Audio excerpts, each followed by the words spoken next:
Hello दोस्तों, आपका स्वागत है हमारे YouTube चैनल हॉरर ट्यूब में।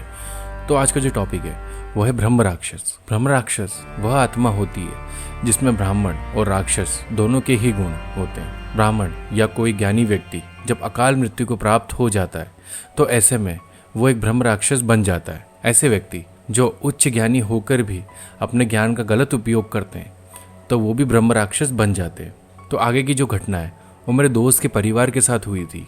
तो चलिए उसकी तरफ से ये कहानी सुनते हैं। यह कहानी 70 साल पहले मेरे पड़ोस में एक भूत के बारे में है जो मेरे घर के पास रहता था और मेरे रिश्तेदार भी उस समय वहीं रहते थे। मैंने यह घटना अपने दादाजी से सुनी थी जो सीधे तौर पर इससे किसी से नहीं जुड़े थे, लेकिन जो लोग इससे जुड़े थे तो दादाजी ने उनसे एक कहानी सुनी। पहले के टाइम पे ब्राह्मण जाति के लोग मंदिरों के पास रहते थे क्योंकि मंदिरों में काम करके उनकी आजीविका चलती थी।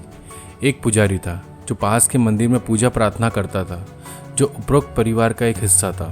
हिंदू धर्म में केवल ब्राह्मण ही पुजारी बन सकते हैं और केवल उन्हें श्री कोविल में प्रवेश करने और पूजा करने का अधिकार है। ब्राह्मणों को वेदों, उपनिषदों और अन्य पूजा मंत्रों में अच्छा ज्ञान होना चाहिए क्योंकि वे पूरे ब्रह्मांड की भलाई के लिए प्रार्थना करते हैं। इसके अलावा वे नशीले पदार्थों और अन्य असामाजिक गतिविधियों से दूर रहकर बहुत सख्त और अनुशासित जीवन का पालन करते हैं। वे शाकाहारी हैं और उन दिनों यह नियम था कि जब पुजारी मंदिर परिसर में होते हैं तो अन्य जातियों के लोग दूरी बनाए रखते हैं ताकि पुजारी की पवित्रता भंग न हो। उल्लेखित पुजारी 70 वर्ष का एक बूढ़ा व्यक्ति था। वह एक विद्वान थे और उन्होंने कॉलेज भी किया था।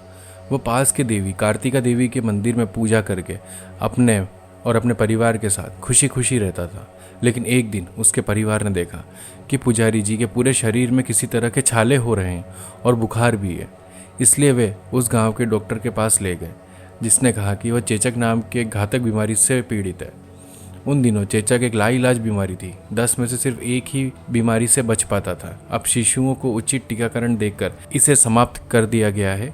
भगवान का शुक्र है पिछले 50 वर्षों में भारत में चेचक का कोई मामला सामने नहीं आया है। जो बच गए उनके शरीर पर आजीवन निशान रहेंगे और कुछ अंधे हो जाएंगे। प्रारंभिक अवस्था में पूरे शरीर में, यहाँ तक कि आंखें और जीभ में भी तेज बुखार और छाले होंगे। ये फोफले बाद में फूट जाते और रोगी का खून बहकर खत्म हो जाता था। यकीन मानिए ये बहुत बुरा है और सबसे बुरी बात यह है कि यह बीमारी आसानी से फैल सकती है। इसलिए पुराने दिनों में जिस व्यक्ति को यह बीमारी होती थी उसको अलग थलग रखा जाता था। उन्हें एक अलग घर में रखा जाएगा और नौकर उन्हें भोजन और पानी उपलब्ध कराएंगे। इसके अलावा व्यवहारिक रूप से मरीजों को कोई देखभाल इलाज नहीं दिया जाता था। दुर्भाग्य से पुजारी के साथ भी ऐसा ही हुआ। उन्हें उनके घर के पास एक झोपड़ी में अलग रखा गया था और नौकरों द्वारा उनकी देखभाल की जाती थी।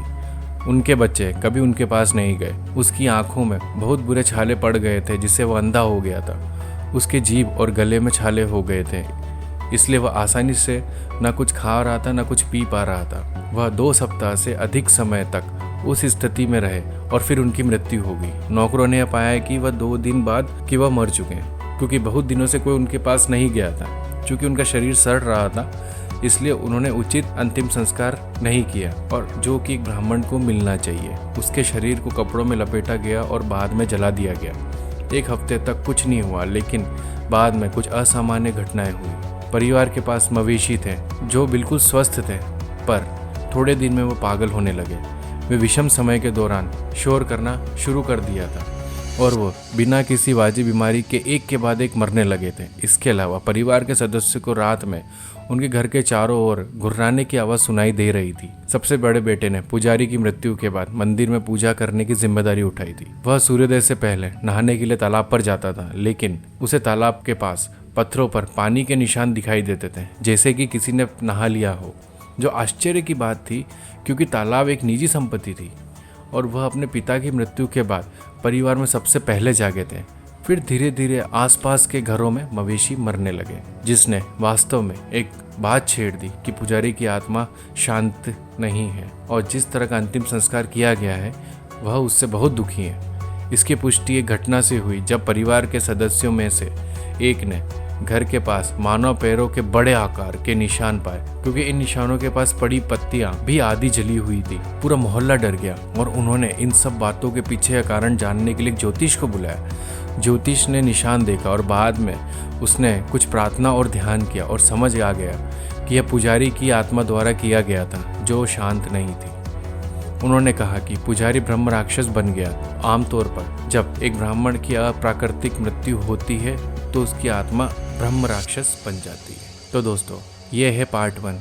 अब आगे क्या हुआ था वो थोड़ा सा भयानक है। अब मैं इसके लिए पार्ट 2 ज़रूर निकालूंगा। अगर आपको पार्ट 2 जल्दी चाहिए तो कमेंट बॉक्स में बताएं।